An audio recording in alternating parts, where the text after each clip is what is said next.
नमस्कार। प्रादेशिक समाचार के साथ मैं चंदन कुमार कौंडिल्य। पहले मुख्य समाचार।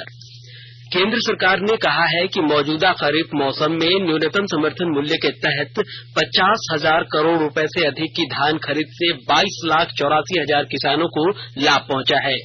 रांची समेत राज्य के 14 जिलों में दीपावली के दिन रात 8 बजे से 10 बजे तक ही हरित पटाखे फोड़ने की अनुमति दी गई है। राज्य के इंजीनियरिंग और पॉलिटेक्निक कॉलेजों में के कार्यालय नामांकन के लिए रविवार और सरकारी छुट्टी के दिन भी खुले रहेंगे और राज्य साधन सह मेधा छात्रवृत्ति परीक्षा में चुने गए विद्यार्थी अब 30 नवंबर तक ऑनलाइन आवेदन कर सकते हैं। और समाचारों से पहले अब एक जरूरी संदेश। कोविड-19 महामारी के खिलाफ देश एकजुट होकर लड़ रहा है। आप भी हमारे साथ सुरक्षा और बचाव के 3 आसान एहतियात उपायों का संकल्प लें। मास्क पहने, 2 गज की दूरी है जरूरी, सुरक्षित दूरी बनाए रखें, हाथ और मुंह साफ रखें।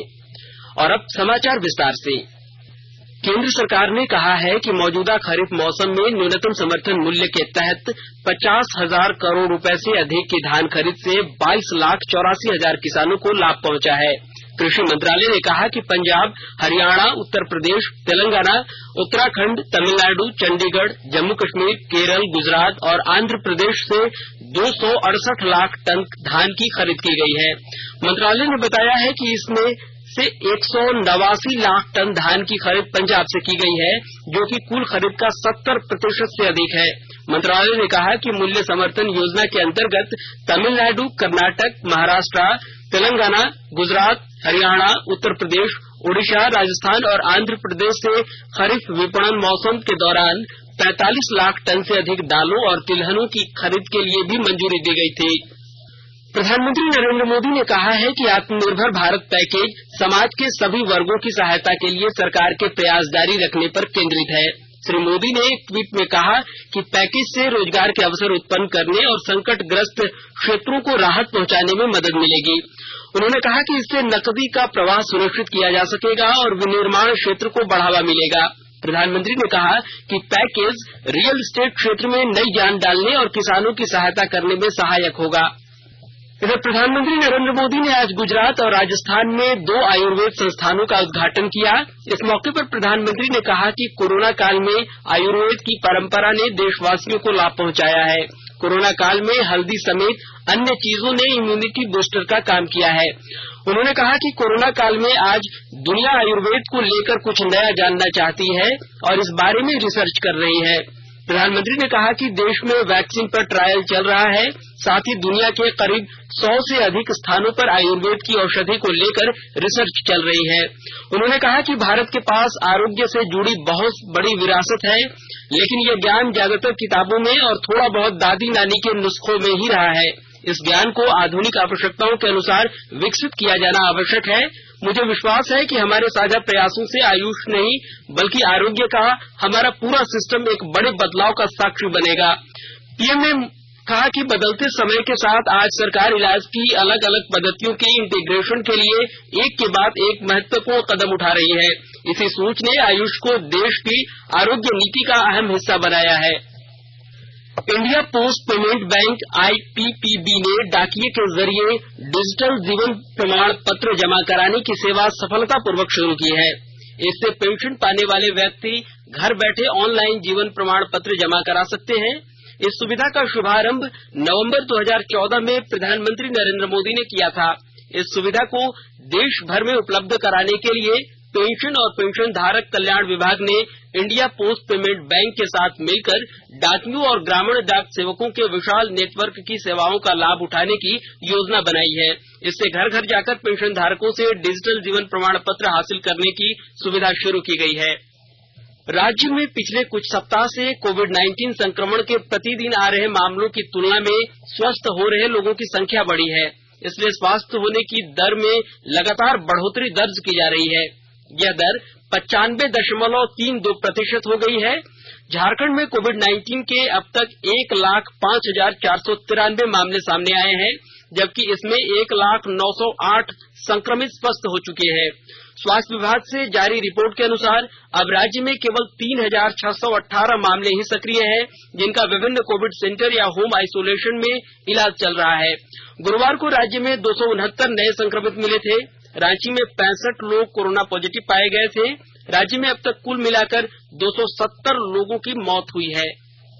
झारखंड राज्य प्रदूषण नियंत्रण परिषद ने रांची समेत 14 जिलों के शहरी क्षेत्रों में वायु की गुणवत्ता स्तर को थोड़ा प्रदूषित श्रेणी में शामिल करते हुए दीपावली के दिन सिर्फ 2 घंटे हरित पटाखे फोड़ने की अनुमति दी है, जबकि 10 जिलों चतरा, गढ़वा, लातेहार, लोहरदगा, गुमला, सिमडेगा, खूंटी, कोडरमा, जामताड़ा और दुमका के शहरी तथा ग्रामीण क्षेत्रों में वायु गुणवत्ता स्तर को अच्छी या संतोषप्रद श्रेणी में रखते हुए दीपावली के दिन शाम में 8 बजे से 10 बजे तक 125 डेसिबल से कम ध्वनि सीमा वाले पटाखे फोड़ने की अनुमति दी गई है।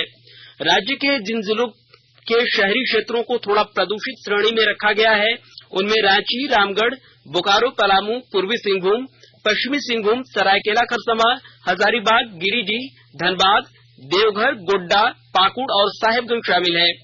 परिषद के सदस्य सचिव राजीव लोचन बख्शी ने बताया कि जो भी व्यक्ति इन निर्देशों का उल्लंघन करते पाया जाएगा, उसके खिलाफ भारतीय दंड विधान की धारा 188 और वायु प्रदूषण निवारण एवं नियंत्रण अधिनियम 1981 की धारा 37 के तथा अन्य संगत अधिनियमों के तहत संबद्ध कार्रवाई की जाएगी। उन्होंने बताया कि राज्य में दीपावली के अलावा छठ, क्रिसमस और नव वर्ष की अन्य त्योहारों के समय पटाखे मात्र 2 घंटे तक ही चलाए जा सकेंगे। इधर आकाशवाणी ने वायु और ध्वनि प्रदूषण को देखते हुए लोगों से हरित पटाखे और इसका जितना संभव हो सके कम से कम इस्तेमाल करने की अपील भी की है। लोगों को सलाह दी गई है कि वे रंगोली सजाने के लिए रासायनिक रंगों की जगह प्राकृतिक रंगों का उपयोग करें। अपने घर को प्राकृतिक तरीके से दिए और मोमबत्ती से आलोकित करें। पटाखों से होने वाली ध्वनि और वायु प्रदूषण के बारे में भी आकाशवाणी ने लोगों को सतर्क किया है। रेलवे ने छठ पर्व को देखते हुए रांची से सासाराम जाने के लिए फेस्टिवल स्पेशल ट्रेन चलाने का निर्णय लिया है। यह ट्रेन 15 नवंबर से 30 नवंबर के बीच शनिवार को छोड़कर सप्ताह में 6 दिन चलेगी। इस ट्रेन में कुल 14 कोच होंगी। वापसी में सासाराम आने वाली स्पेशल ट्रेन 16 नवंबर से 1 दिसंबर तक रविवार को छोड़कर सप्ताह के प्रतिदिन चलेगी। वहीं झारखंड सरकार ने रांची एयरपोर्ट से 5 और विमानों के परिचालन को अनुमति दे दी है। इस निर्णय के बाद अब रांची से प्रतिदिन 17 विमानें उड़ान भर सकेंगी। अभी रांची से दिल्ली, मुंबई, बेंगलुरु, हैदराबाद और कोलकाता के लिए 12 विमान सेवाएं चल रही हैं। पर्व त्योहारों में यात्रियों की बढ़ती संख्या को देखते हुए राज्य सरकार ने 5 और उड़ानों की अनुमति दी है। राजधानी रांची में धनतेरस को लेकर काली पूजा विसर्जन तक विधि व्यवस्था बनाए रखने के लिए जिला प्रशासन ने सख्त इंतजाम किए हैं। पूजा पंडालों, बाजार और शहर के प्रमुख स्थानों पर पुलिस के जवानों की तैनाती की गई है।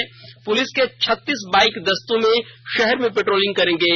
इसके अलावा किसी भी फायर ब्रिगेड की वाहनों और एम्बुलेंस को तैयार रखे जाएंगे। यह व्यवस्था 16 नवंबर तक जारी रहेगी। इधर राजधानी रांची में दीपावली और छठ पर्व के मौके पर निर्बाध रूप से बिजली आपूर्ति सुनिश्चित करने के लिए झारखंड बिजली वितरण निगम ने रांची सर्किल के लिए कंट्रोल रूम बनाया है। यहाँ 3 शिफ्टों में कर्मचारी ड्यूटी करेंगे।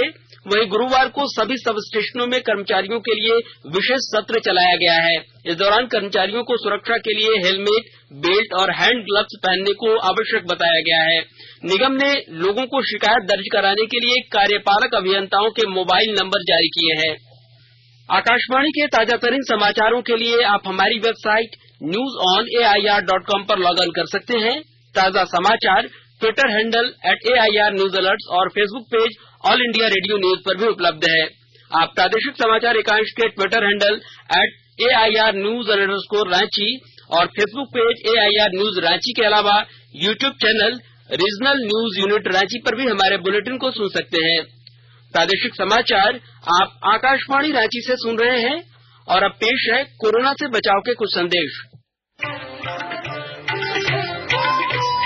कोविड-19 से बचाव और सुरक्षित रहने के 3 उपाय। मास्क लगाएं, 2 गज दूरी है जरूरी, सुरक्षित दूरी रखें, हाथ और मुंह साफ रखें।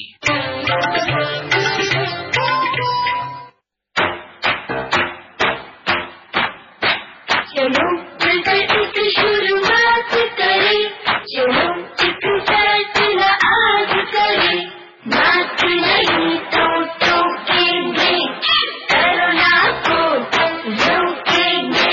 चलो इरादा करते हैं, चलो इरादा करते हैं, मास्क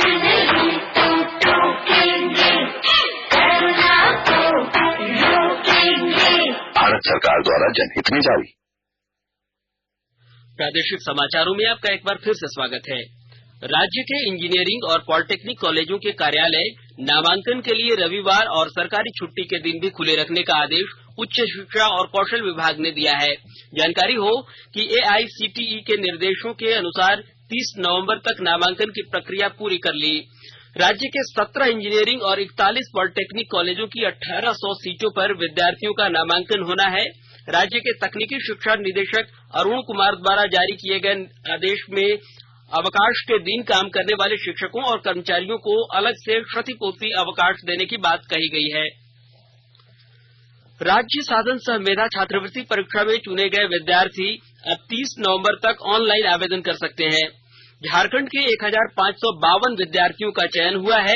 चयनित विद्यार्थियों को भारत सरकार कक्षा 9वीं से 12वीं तक की पढ़ाई के लिए प्रति वर्ष 12,000 रुपए की छात्रवृत्ति देगी।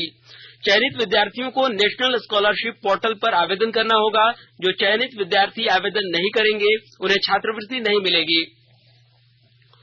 भारतीय जनता पार्टी विधायक दल के नेता बाबूलाल मरांडी को विधानसभा में नेता प्रतिपक्ष बनाए जाने के मामले पर भाजपा की ओर से विधानमंडल के मुख्य सचेतक विरंची नारायण ने हाईकोर्ट में याचिका दाखिल की है।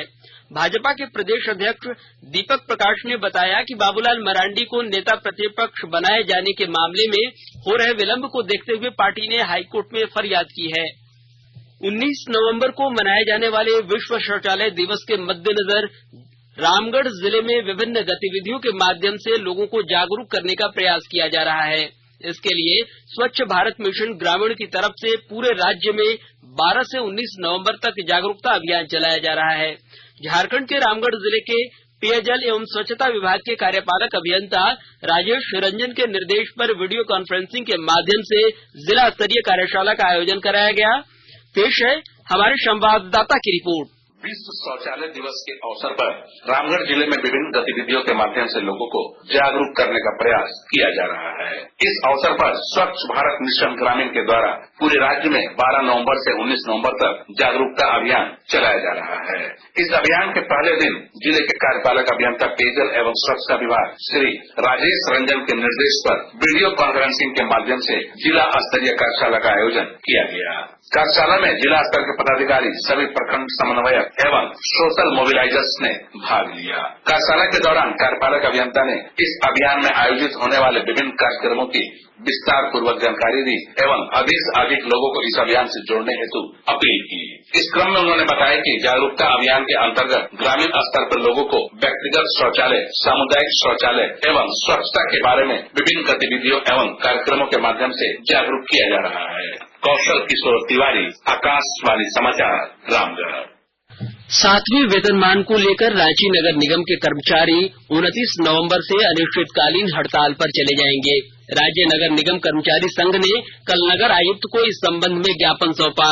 ज्ञापन सौंपने के बाद कर्मचारी संघ के सदस्यों ने नगर आयुक्त से कहा कि वे 10 सितंबर से ही हड़ताल पर जाने वाले थे, लेकिन आयुक्त से आश्वासन मिलने के बाद वे हड़ताल पर नहीं गए।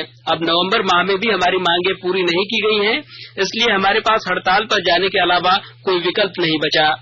और अंत में मुख्य समाचार एक बार फिर। केंद्र सरकार ने कहा है कि मौजूदा खरीफ मौसम में न्यूनतम समर्थन मूल्य के तहत 50,000 करोड़ रुपए से अधिक की धान खरीद से 22,84,000 किसानों को लाभ पहुंचा है।